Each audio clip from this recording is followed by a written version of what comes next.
Gujarat reading લાઈવમાં આપનું સ્વાગત છે। વડોદરાના ગધેડા માર્કેટ 4 રસ્તા પાસે ગંદકીની ભરમાર જોવા મળતા સ્થાનિકોમાં ભારે રોષ।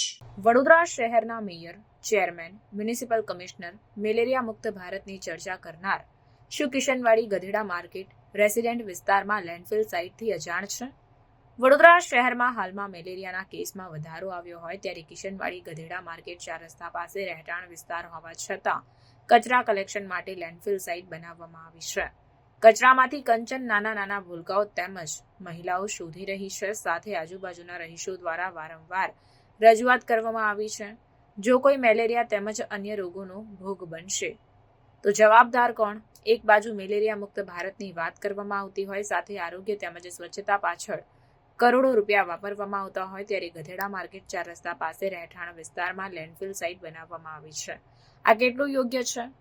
સ્વચ્છ ભારતની વાત કરવામાં આવતી હોય ત્યારે વડોદરા શહેરમાં ગધેડા માર્કેટ 4 રસ્તા પાસે ગંદકીની ભરમાર જોવા મળે છે। આ લેન્ડફિલ સાઇટને તાત્કાલિક ધોરણે હટાવવામાં નહીં આવે તો સામાજિક કાર્યકર કમલેશભાઈ પરમાર દ્વારા આવનારા દિવસોમાં વિસ્તારના રહીશોને સાથે રાખીને ઉગ્ર આંદોલન કરવામાં આવશે। તેની સંપૂર્ણ જવાબદારી જે તે જવાબદાર અધિકારીઓની રહેશે તેમ જણાવ્યું હતું। વડોદરા શહેરમાં આવેલ કિશનવાડી ગધેડા માર્કેટ 4 રસ્તા પાસે જે કહેવાય છે કે કચરા કલેક્શનની જે લેન્ડફિલ સાઇટ બનાવવામાં આવી છે, આ લેન્ડફિલ સાઇટ જે કહેવાય છે કે રેસિડેન્ટ વિસ્તારની અંદર જ્યારે બનાવવામાં આવી હોય તો આ કંઈક ને કંઈક આરોગ્ય સાથે ચેડા થઈ રહ્યા છે।